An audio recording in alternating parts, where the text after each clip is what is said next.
Welcome back to Your Story Medicine. I'm your host, Juma K, and today I am with the founders of Soul and Sound, Janelle and Jasmine.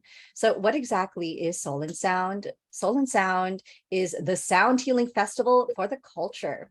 It was founded in 2020 by Janelle and Jasmine, both best friends since like high school or something, and business partners.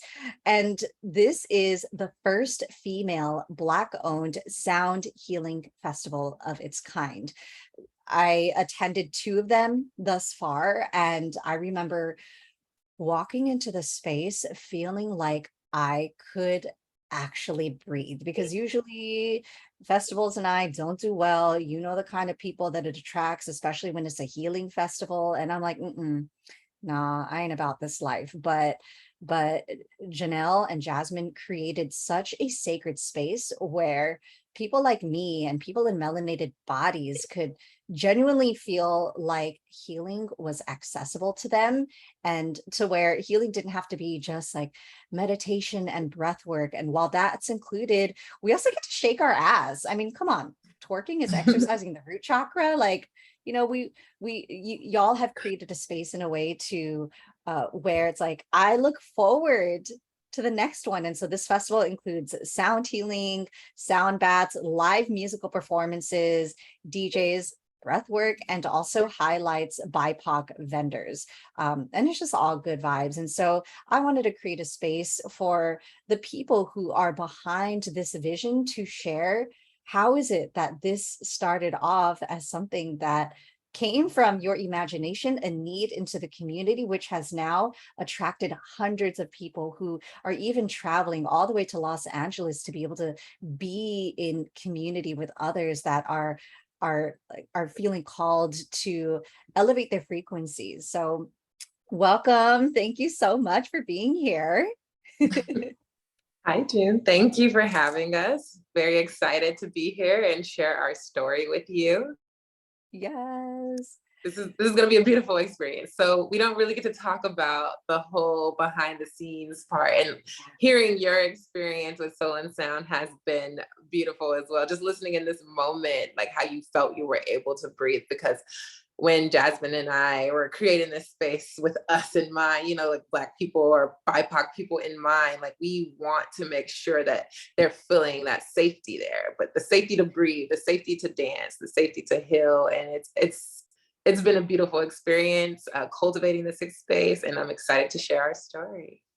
Yes. Well, before we go into that, I'd love to hear from the both of you. What is it that you are celebrating about yourselves today?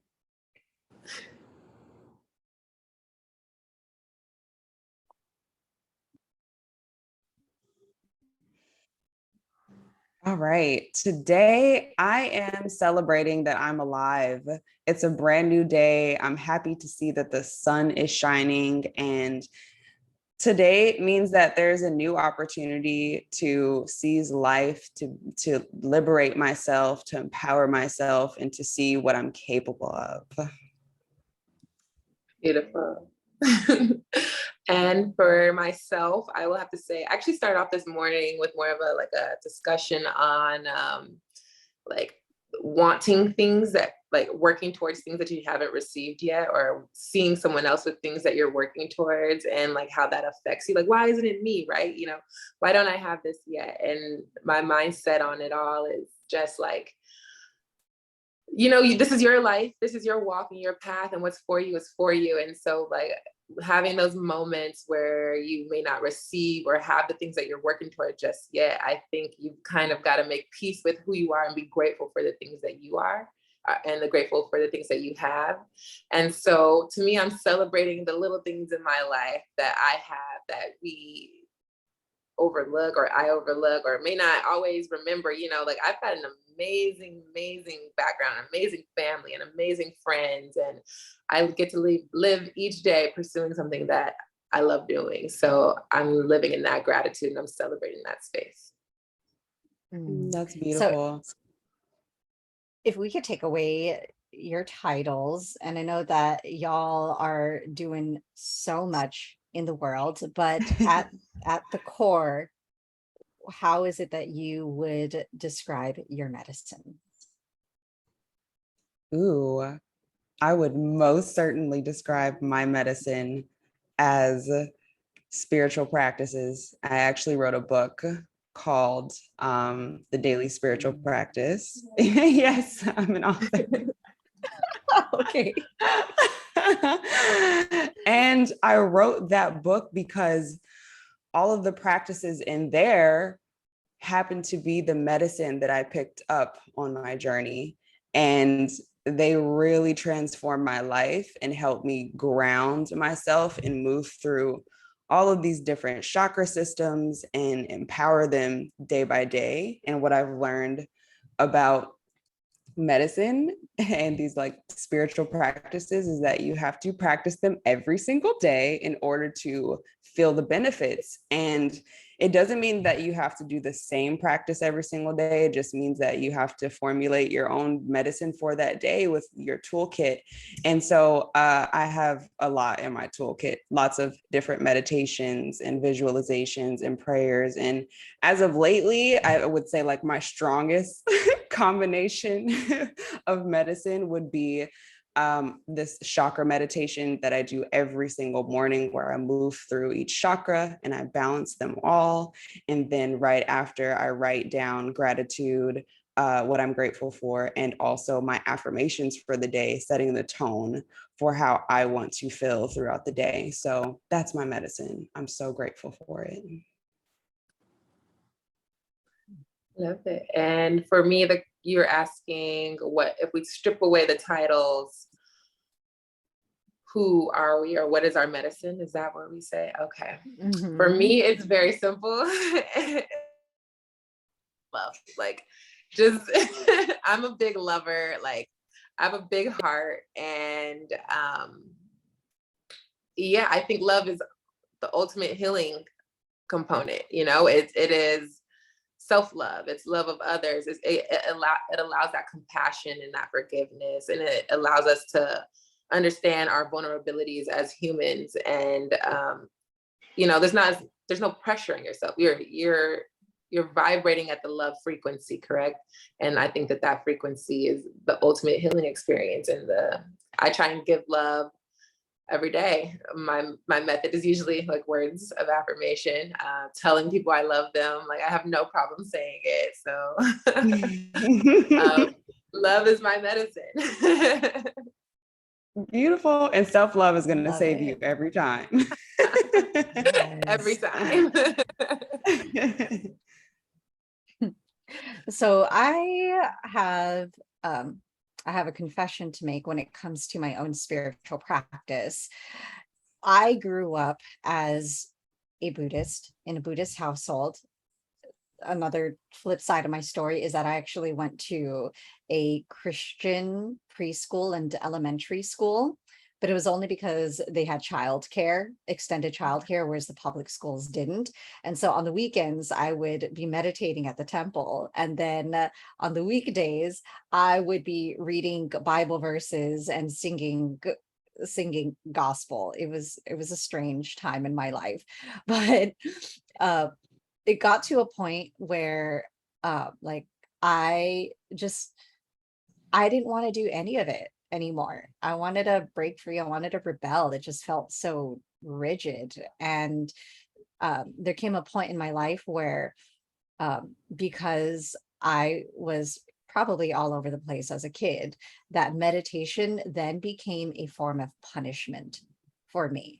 So instead of like time out, it was like, go and meditate. And then I resisted it.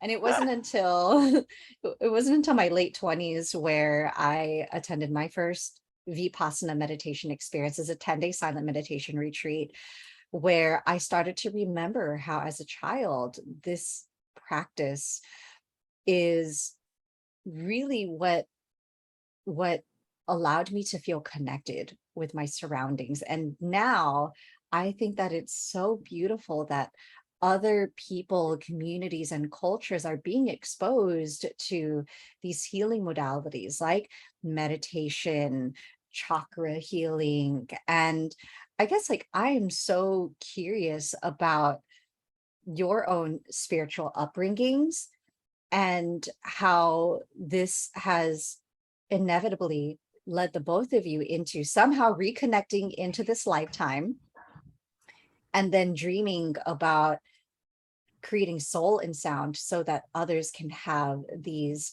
kinds of experiences like you. That is a wonderful question. So my upbringing and my like relationship with religion is actually pretty interesting.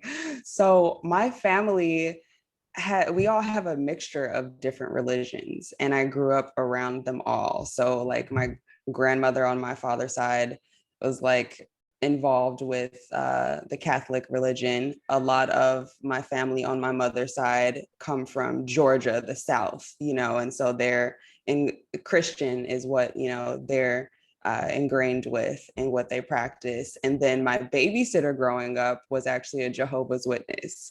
And both of my parents are Nation of Islam. So I grew up around all of this. And I just remember, I mean, for as long as I can remember, I just recall myself being aware of it all and trying to dissect why are there all of these different religions. They all have this common theme, you know, this common, you know, denominator. And so why all of the different variations? And it frustrated me to the point where, you know, I was reading all of the different texts from all these different religions and absorbing just the commonalities, the differences. And so I decided at a really young age, I'm going to take what I resonate with from each one of these that makes sense, that makes my spirit feel good. And I'm going to put that in my toolkit and I'm going to keep it pushing. And that's pretty much, that's been my relationship with religion and kind of how I've been spiritual from like a child. I just knew that wasn't for me. Like you said, the rigid structure of religion, and like, you know, you may resonate with one thing and not with the other, and then you have to feel bound by all of it. And I just knew I'm a free spirit. I'm an Aquarius. No, I don't want to be bound down by anything. I'm going to take what resonates with me and take that on my path. And so I love that I'm such an individual to the point where I made that decision early on, because that has really guided me through my life. And has been my North Star to just do what resonates with, you know, go with what resonates with my spirit. And so I'll let Janelle share a little bit more about her upbringing, and then we can definitely share more about how Soul and Sound came to be. Of course. Well, I would have to say for me, my background is a little interesting because I don't think I really had a formal base ever. You know, when I was a child, we went to church, but I honestly think I was too young. And by church, I went to West Angeles Church on Crenshaw. And me too, and sis. It was the small one before they built the big cathedral. It was the little one across the street from the big one. But that's where we went, and we usually always made it late. So I got there for Sunday school, and that was about it. But I went, and that was like my exposure. And I love the choir. It was always the music. I was like, okay, if we go to church, we got to get there to see the choir.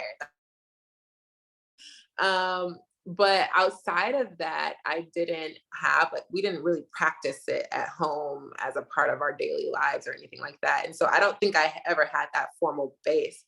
But my mother always told me, like, ever since I was a little girl, like, she's like, you're my most spiritual child. And I was like, I don't know what that means. I'm just being myself out here, you know, like, I don't know what you mean by that. But she'll tell you that to this day, like, yeah, you're my most spiritual child.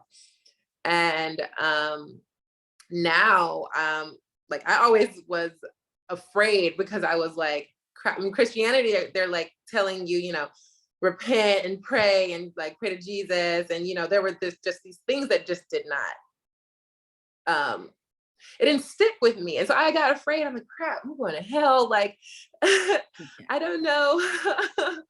I I don't know how to make it stick. And so I used to just pray, and I would just pray, and I would say, God, come to me in a language I can understand. Come to me in a way that I can receive you. And that was all I knew how to say. Like, I don't know why this doesn't stick, but just come to me in a way that I will understand you. And throughout life, I went on my own journey, and I had conversations, and I met beautiful people. I've met spiritual leaders. I've read books.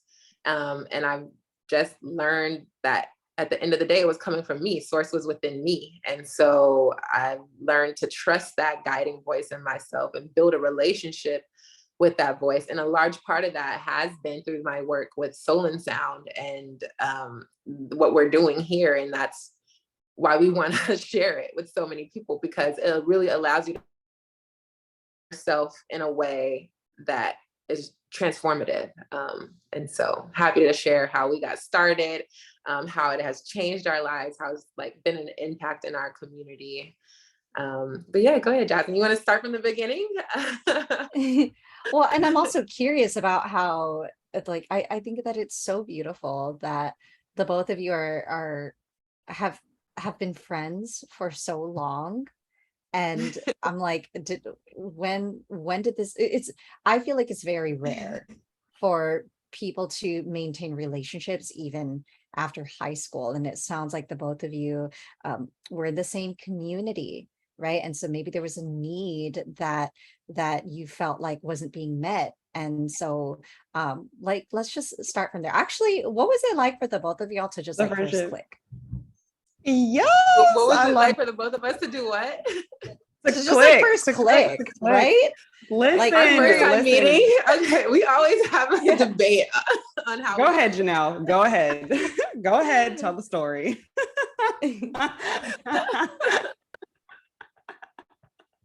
You win. Different versions. We have two ways. I don't know. My version is that she came to class because we had another mutual friend at the time, and they were like, "Oh, there's a new girl," and that's what she was telling me, because Jasmine ended up transferring to City Honors High School about like the second week or so. Like it was like 2 weeks into the school year of our freshman year, and my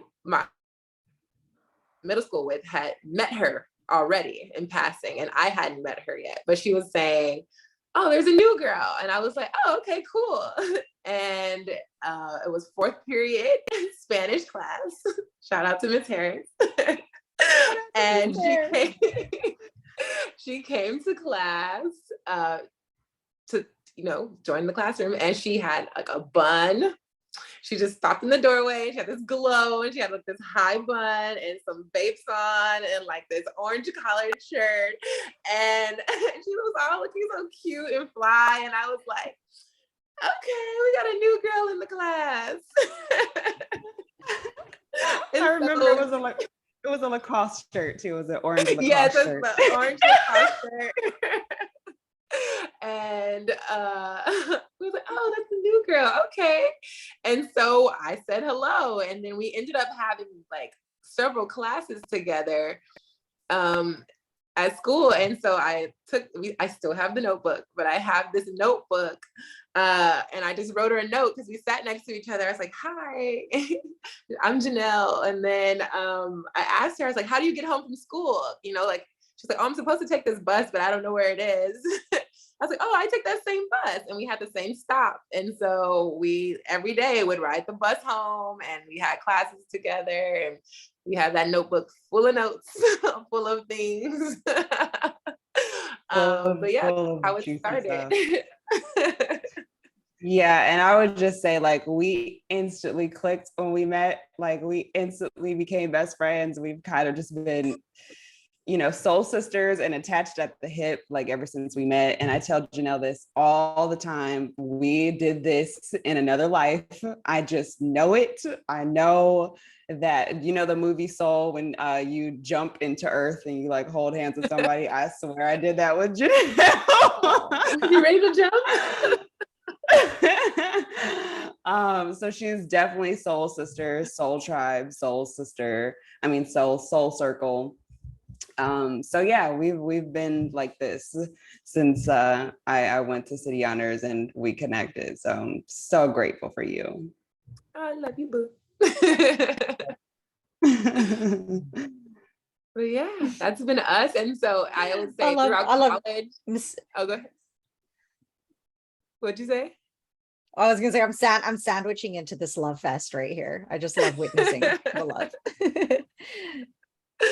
Yeah, and you know what? I can continue the story too. So that was high school. I mean, we've shared so many memories together and just attached at the hip, best friends. And then we both went to different colleges. I went to UC Berkeley and went to the Bay, and she went to Dartmouth in New Hampshire. So we were just on complete opposite ends of the country. And throughout that college experience, we always stay connected. In the summertime, if we're both home, like every time we've separated and we come back, it's just like, nothing happened. There's just that instant click. And so after we graduated college, we both went on our own journeys. I was sometimes in the Bay, sometimes in LA, but there was finally a moment in 2020 when we're both in Los Angeles, where I think we were both single at the time too. It was just like, and we're also both interested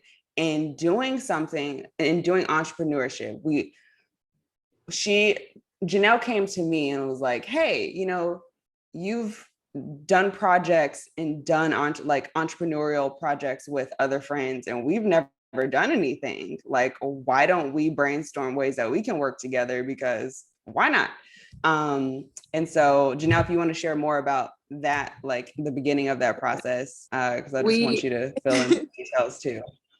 Of course. So yeah, it was like right when the pandemic was starting. Like we didn't know we were gonna have the pandemic at all. And I had just turned 28 and I had just set up a business, and I felt in my spirit that I was like, okay, it's set up, all the paperwork's done.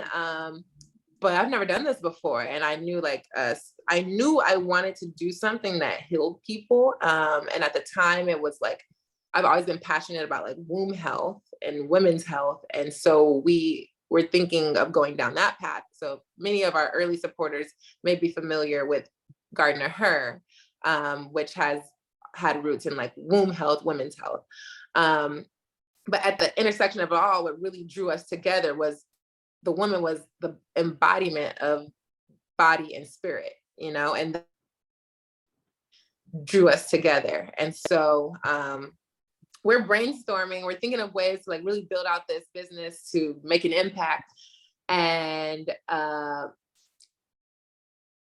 pandemic happens, and then the protests happen. George Floyd is murdered. We're seeing for the first time in history, like Black people are at the forefront of global support. And it was really an interesting time to be a Black person, because they're marching in countries that, I've never been to for Black Americans, specifically. And so it was just a very, very interesting time to be a Black person, because there's so much pain. And it was like also this moment of hope, of recognition, like finally they see us, will they continue to see us when it's not trendy? Do they only see us because there's nothing else to do because of this pandemic, right? And it's like, how much of it is real? And so you're asking yourself these questions, you're fighting, you're seeing your loved ones on TV, their families, like just hurting. And so Jasmine was like, let's do something for this. Like, we have to do something in this moment right now that's targeting this. And she's like, we need to do a sound bath. And at the time I had only been to a few sound baths, and I was like, oh, they're cool. They definitely help you relax, but they hadn't transformed me at that point yet. But she was like, let's do a sound bath. And I was like, all right, that's cool. Let's do it. Let's do a sound bath. And so that's what we do. We created a sound bath experience. And Jasmine, let's tell them how that first one went. Yeah, and I want to back up a little bit because, the idea came to me because I was on Instagram and I saw Black people meditating at a park in New York, actually. And I was like, oh my God, we need to be doing more of that, because a lot of Black people, or just people in general, that are hurting right now, but especially our people, they might not know how to meditate. They might need to be guided. They might need to be shown, here are some tools that you can do to help with your mental health during this time, and your emotional health. We're all experiencing this collective pain, and I felt it. And so I saw that post on Instagram, and I was like, you know what? This is what we need to do. We need to create a meditation experience. I don't know how we're going to get our people to show up for a meditation at the park. And we're just brainstorming, and light bulb went off. Music, hello, we are rhythmic people, we love music. Let's have a live Right. DJ. Let's do a sound bath to make it even more interesting. And a sound bath actually transformed my life. It's a whole different story, but it catalyzed me to go on a healing journey. And so I thought, wow, that would be a beautiful experience to have, be wrapped in nature, have a sound bath, have the live DJ. Janelle wanted to, she brought up the idea of, let's support the businesses that are in need right now, the Black businesses. So we created a marketplace where they could sell their goods and their services, and really just create this experience. And so the first Soul and Sound was, titled, our slogan was a sound healing experience, an outdoor sound healing experience, because, we're in a pandemic, we need to social distance. And so that first one, oh my goodness, it was beautiful, June. I just remember entering into that space and feeling like heavenly vibrations. I'd never experienced that vibration before. And so like I could see sparkles in the air, like literally it felt that sacred. And it was such a success. We had about 50 people come. It was a free sound healing experience for our community before we started this event, Janelle and I looked at each other, and I told her, let's not worry about who's going to come, how many people are going to come. Whoever is meant to be there will be there. And that has really just like grounded us throughout this journey, so that we don't worry about, the numbers at all. Just like literally spirits got us. This is a sacred experience. This is sacred sound medicine. Whoever is going to show up needs this healing. And it was a wonderful experience. I mean, I just remember everyone coming up to us after the experience, and the testimonials that we received were incredible. A lot of folks had healed from things that they were holding on to, or they released things that they were holding on to from their past that they've been holding on to for a while. A lot of folks were crying and releasing and connecting, with spirit, many for the first time. And, actually, something that's interesting about Soul and Sound is that many of our attendees, this is their first time experiencing a sound bath. So, and these are high vibrations. Our sound healers, they're powerful. They're praying and saying affirmations as they're creating this experience for you. So they're really penetrating your spirit and your body on a multidimensional level. So after that first one, people were like, you need to do this again. When are you coming back? And we started this series. We just did it every first Sunday of the month, themed after, Self-Care Sunday. Show up for yourself, invest in yourself, release what no longer serves you, shed those layers. And yeah, that's how we started. We started off as this free sound healing series. And after 6 events, we wanted to expand and allow more people to, I guess, experience sound healing, experience what we're curating, and transform them in the way that they need it through Soul and Sound. Yes, and I want to take this moment, if it's okay, to just, for the listeners who aren't familiar with sound healing or a sound bath, who just have no idea what we're talking about, I just want to introduce sound healing. So sound healing, sound healing in itself is just what it sounds like, using sound to heal. And that can be the voice, that can be instruments, that can be music. It's really whatever element of sound, because sound has vibrations, is also a way to outlet and release emotions, release thoughts. And so using those elements to create your own healing space. But a sound bath in particular, what we're talking about for at our events, what you get to experience, are vibrations that are emitted from crystal bowls. We have crystal, all of our practitioners, they use a bunch of different instruments, but they all have crystal bowls that are tuned to 432 hertz, which is basically just the frequency with which that sound wave is vibrating. And those vibrations, each of those bowls emit, target different centers in the body. They target different energy centers in the body and promotes healing and connection with that energy source. So for some, you may call it your chakras. Some people report relief of actual physical ailments, from headaches and earaches to stomach pain. And this is like pain that can be persistent pain. People have reported relief from pain that's been there for 20 years, tears in their eyes, and say, I don't know how this went away, but it did.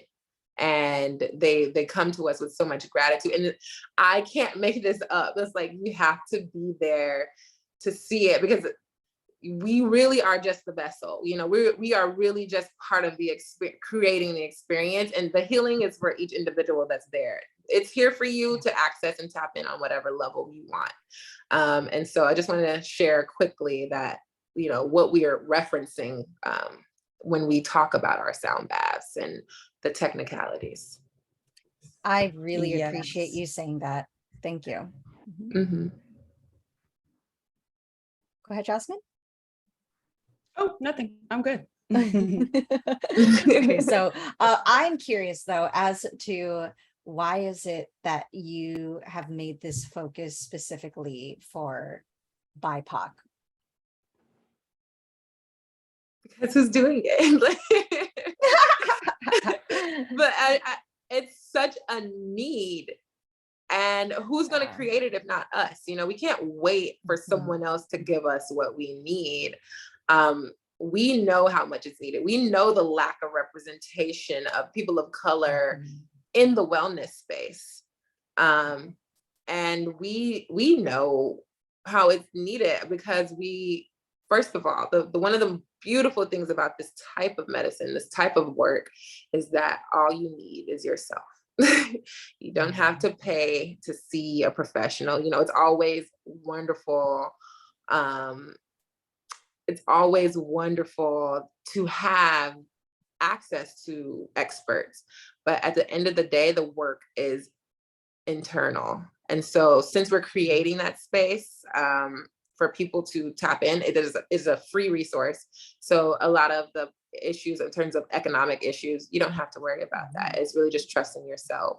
But more importantly, I think so much of that internal work for the BIPOC community is the next step in our healing. You know, we can only go so far externally. And I think, you know, trusting yourself, healing from those generational traumas, like as people of color, the level of oppression that we experience in this world, a second-class citizen, the day-to-day microaggressions that we face, like we don't need that. You know, you have to find a way to let that go. And I think going inward is that way.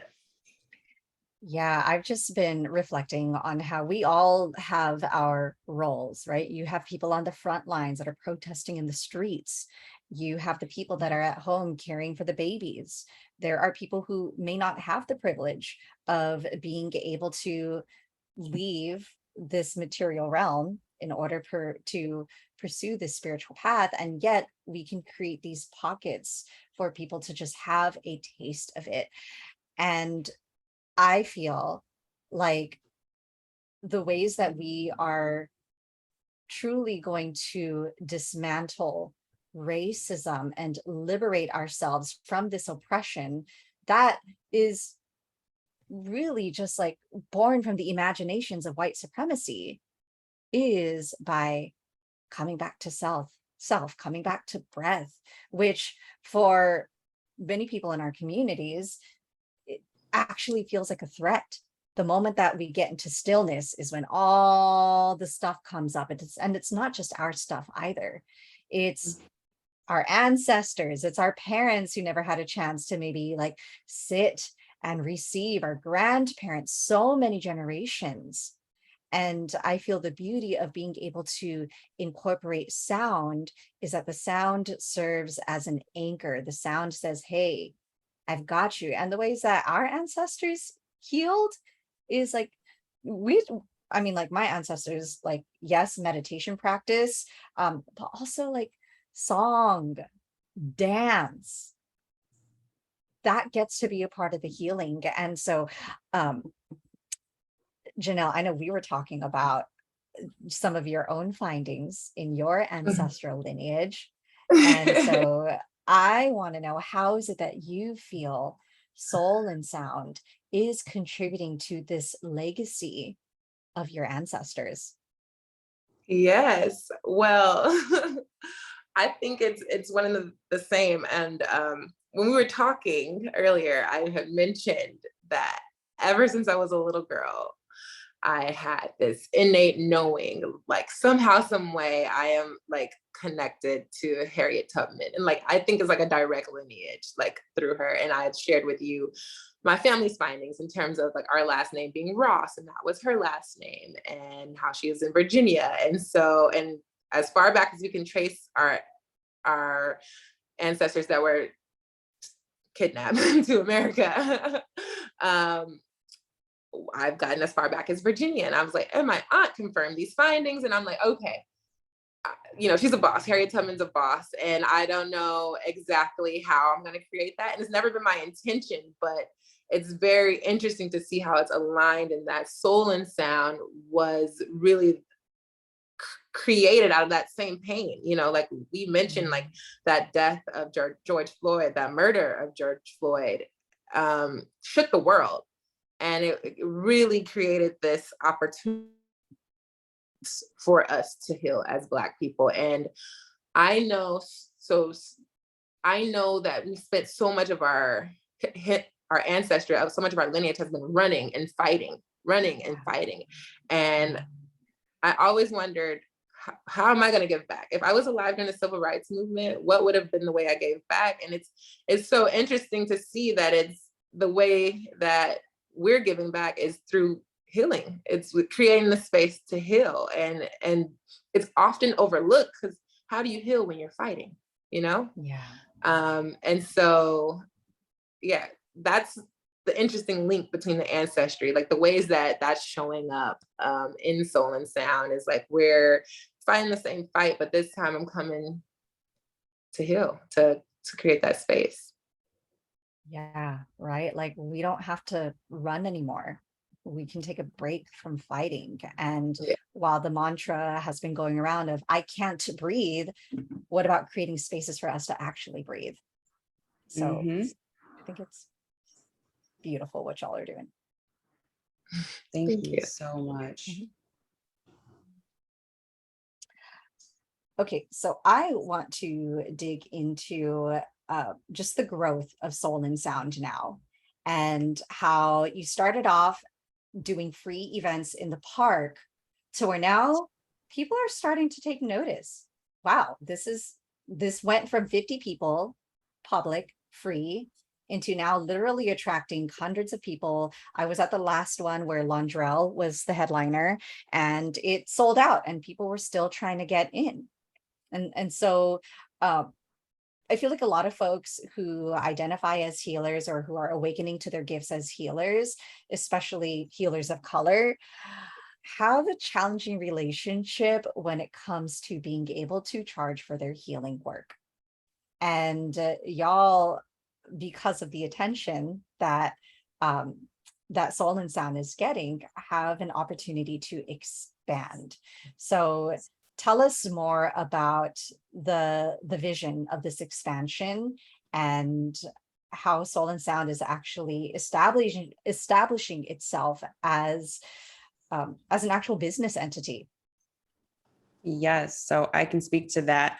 We have established ourselves as an LLC before we established Soul and Sound as a business entity, we were on the fence between, should we be a nonprofit? Should we be for profit? Because like the heart of it is giving back to our community. However, like we also want to be compensated for the work that we're doing as well. So what does that look like? And just after the research that we had done, we realized we wanted like freedom with our business structure, and like impact and giving back is always going to be the core and the heart of Soul and Sound. We want to catalyze healing for as many melanated people that we possibly can. And our goal and our vision really is to be a large scale wellness festival. And that,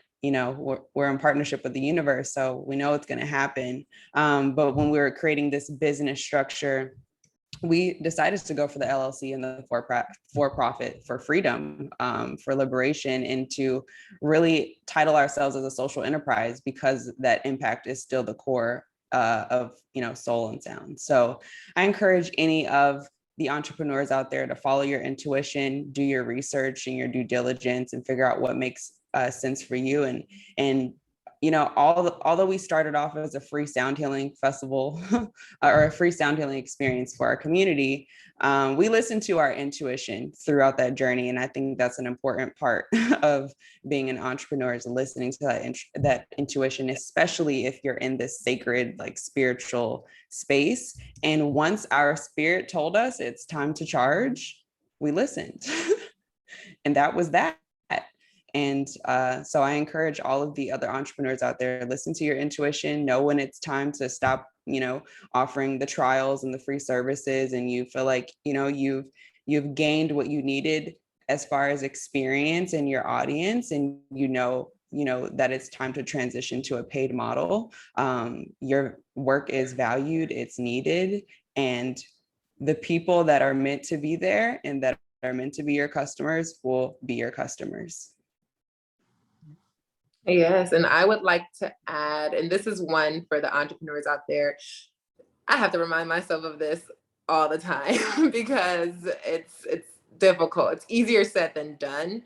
That when I'm in flow and I find this space where I actually trust what I'm about to say, it's a lot easier to think of the monetary exchange, because it's energy, right? So money is a form of currency, which allows energy to go. It's current energy to go from one point to the next. And I think if you look at money as that, and not so much as a finite physical source, your concept of charging people, your concept of receiving money for what you're doing changes, because you're looking at it as an energy flow. And I think having that thought loosens up the restrictions in yourself as a business person, as a healer, as a energy worker, whatever that may be. So yeah, don't put yourself in a box when it comes to money.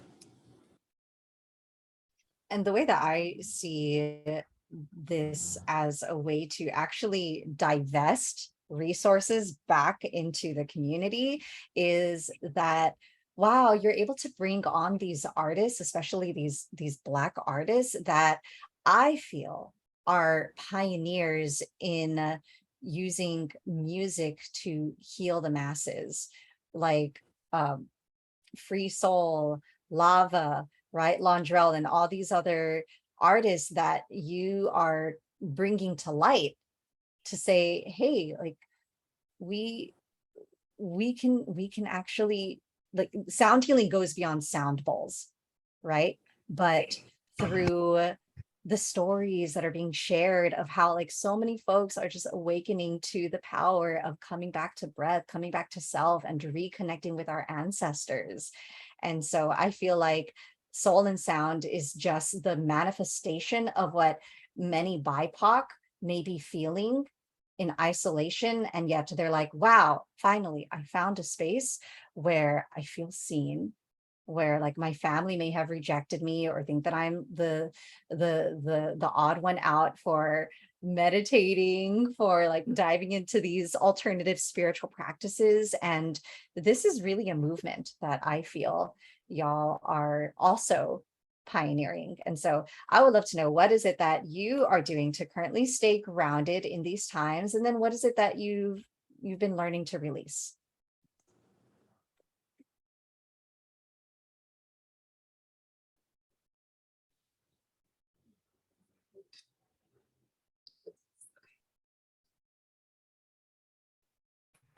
Well, I can at least answer that first question. It's all back to meditation. It's all back to affirmation. I find myself, being off kilter sometimes when I don't do these spiritual practices, or sometimes when I wake up. Honestly, creating a festival is a lot of work. Okay. And we have a very small team. It is me, Janelle, and we have 2 interns. I thank God for them.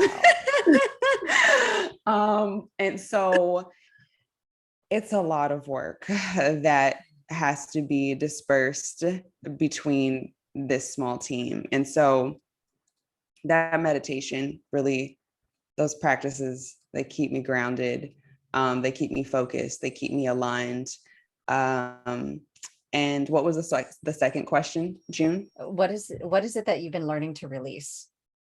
I've been learning to release limited beliefs, and that may be limited beliefs about myself, about like what my capabilities are when I'm not fully aware of like my power. I want to let that go. I want to always be, conscious of my power. And let's see, what else am I releasing? The past. The past. I mentioned that I'm an Aquarius, and I feel like we're in our head a lot. We spend a lot of time just with the air, with those thought waves. And sometimes I may think about the past a little bit too much, whether that's business, whatever it is. And the focus is always to be present so that you can be grateful for the little things and grateful for the opportunities that are right in front of you that you might not even see because you're thinking about the past. So my goal is, and through these practices, is to remain grounded in the present, anchored in the present, anchored in love, anchored in my power, so that what I'm planning for the future can flow to me because I'm in that flow state. So that's what it is. And I would have to say, for me, grounded is difficult. I'm a Pisces. we flow, we go everywhere. We're emotional, we're creative, we're pretty much anywhere but on the ground. So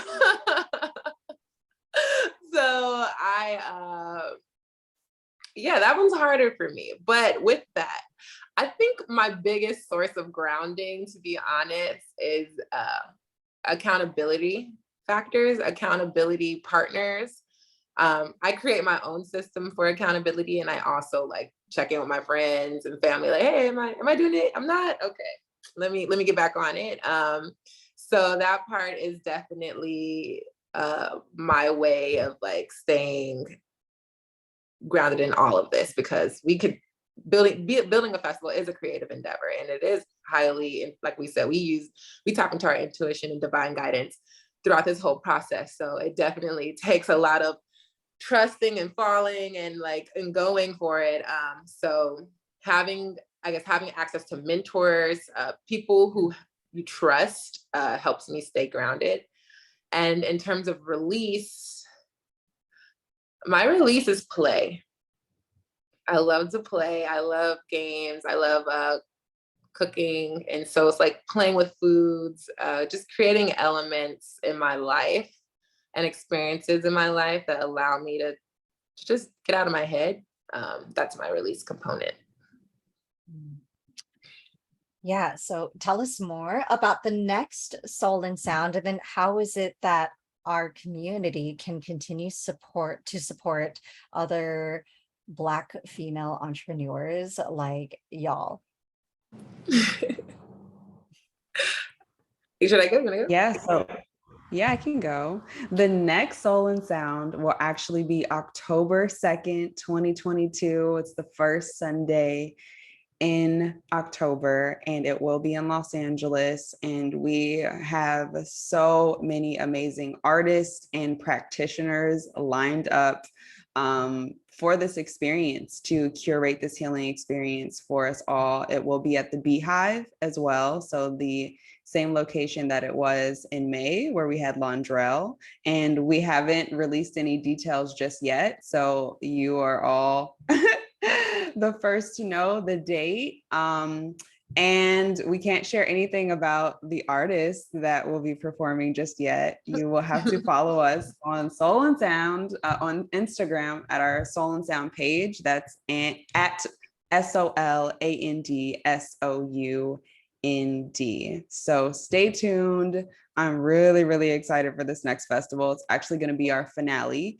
And as of today, it's our 2-year anniversary next week. So wow.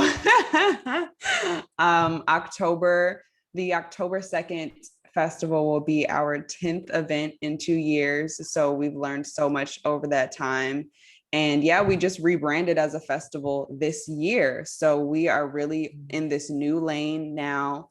And we want to thank just everyone who has been a volunteer, who has been a sponsor, who has been a supporter, an attendee, a vendor, like whatever your role was, just providing your energy in this sacred space. We're so thankful for you. Thank you so much for being a part of this. And we want to be, we want to be a leader in this space. Actually, I'm just going to leave it there. We want to be a leader in this space. We want to be a large scale festival that focuses on the healing arts, and that is our path. That's our vision. And Janelle, if you have anything else to share about Soul and Sound, the future, where we're going.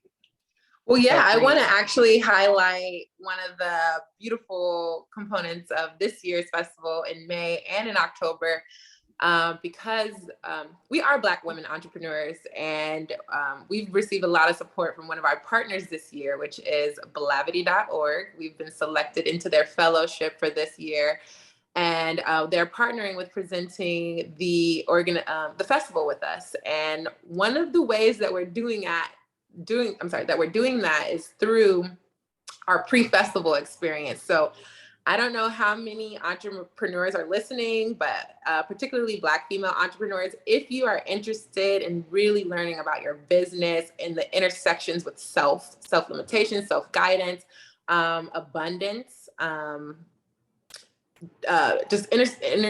interlocking yourself with your business, definitely come to the PreFestival Experience, because we have an entrepreneur workshop for Black female entrepreneurs, and offerings. They actually have one that's coming up in August, so stay tuned with us. We're partnering with them in August for, if this is out in time, at the end of August, there will be an event with Tony Jones. And then we have our PreFestival Experience in October. They will really do some in-depth analysis of yourself and your business. So I love it. And let me just share. I just want to share that PreFestival Experience is a vibe. Every time, like, we weren't able to attend because we were preparing for the festival, but the energy in that space was so electric. Seeing all of these beautiful Black women that were entrepreneurs, you're able to connect and network with like-minded women, and everyone just seemed like they were having such a phenomenal time. Everyone wanted to stay, during that PreFestival Experience. Like, that space was just filled up with so much love and support, and it's just a great way to connect with other boss women that are following their North Star and doing the work here on this earth. So I highly recommend that you all be a part of that PreFestival Experience, and the organizers of blavity.org are incredible. So you'll always want to tap in with them. So yeah, don't miss it, guys. It's a great experience. So that's all I have. Thank you. Yeah, I was going to say that entrepreneurship, obviously not for everyone, right? But I have seen this as my biggest spiritual initiation thus far, just having a vision and leaning into that curiosity of, I wonder what it would look like for me to create this. What would it look like for me to create a business that intersects social justice, wellness, healing, entrepreneurship, and are connecting us back with our ancestors? Does that exist? Right? What I wonder what it would look like for us to create the largest BIPOC sound healing festival in Los Angeles, and then actually doing the thing and feeling all the discomfort that arises, and the, oh my gosh, maybe I should just go back to my old life. It'd be so much easier to just get a paycheck and not have to learn all of these things and like get funding and look at my inner child and ancestral healing wounds. And the other thing I was going to say is, and like, by the way, like, I celebrate anybody who also like is not on that path, especially if you are supporting, if you are a part of a greater mission and a vision to help bring these visions to life. Like, we need y'all too.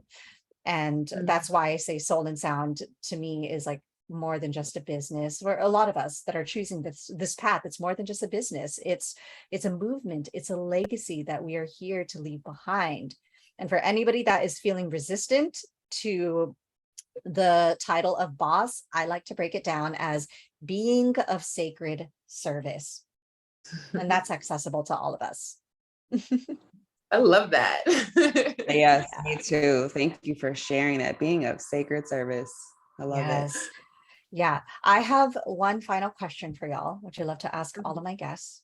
And so I love how we're invoking the vision for Soul and Sound. And yet let's now actually envision ourselves as these future ancestors that have looked back on this life, all the seeds that have been planted, all the resistance, all of the self-doubt that y'all moved through to get to this place of, wow, everything it is that we named, everything it is that we dreamed of, it happened, it came into fruition.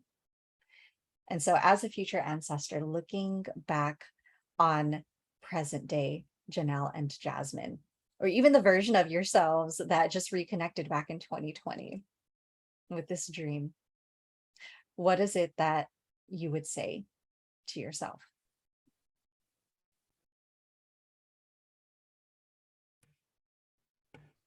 I would say you go first. I would say to not only trust the journey, but enjoy the journey, and that everything that you wanted to happen happened. Yes. And I would say that everything you need is already within you. Like, there's nothing that can stop you except yourself. So if you want this, do it. You'll find a way. There is a way. And I only know this because I feel like I'm kind of speaking in a circle here in terms of like, we've seen source or our ancestors show up for us already.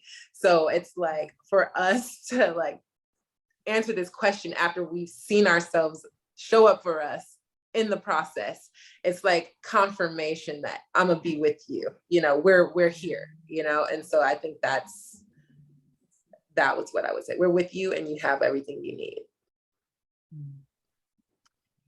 Thank you so much, y'all, for sharing your story today, as well as birthing this beautiful experience for the rest of us to receive. And I am so excited to see what the heck like our future selves are going to be like as we look back on even just this conversation today, and how everything it is we spoke into actually came into reality, because it already is. We are these future ancestors in the here and now. So yay. And also, let me just brag that Your Story Medicine was a sponsor, a proud sponsor.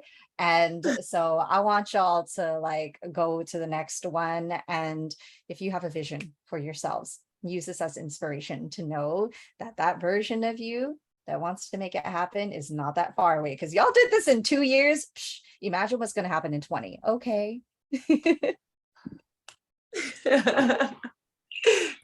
Let's have this conversation in 20 years and discuss everything that unfolded. And I also just want to say also, thank you, June. Thank you for your support. Thank you for sharing this with your community. Thank you for seeing the movement that we're creating of, you know, catalyzing healing and creating this sacred space that we all need so, so bad. So thank you for your love. And we appreciate you. I want to thank you as well. And I want to share that your energy and your light is so radiant. And it is a joy to speak with you every time we connect. It's a joy having you at our events. It's a joy seeing your own soul tribe show up with you at these events as well. Like we love the energy, we receive it, and rooting for you and your journey and your professional endeavors and your spiritual endeavors. So sharing the love. So it is. Thank you. So it is.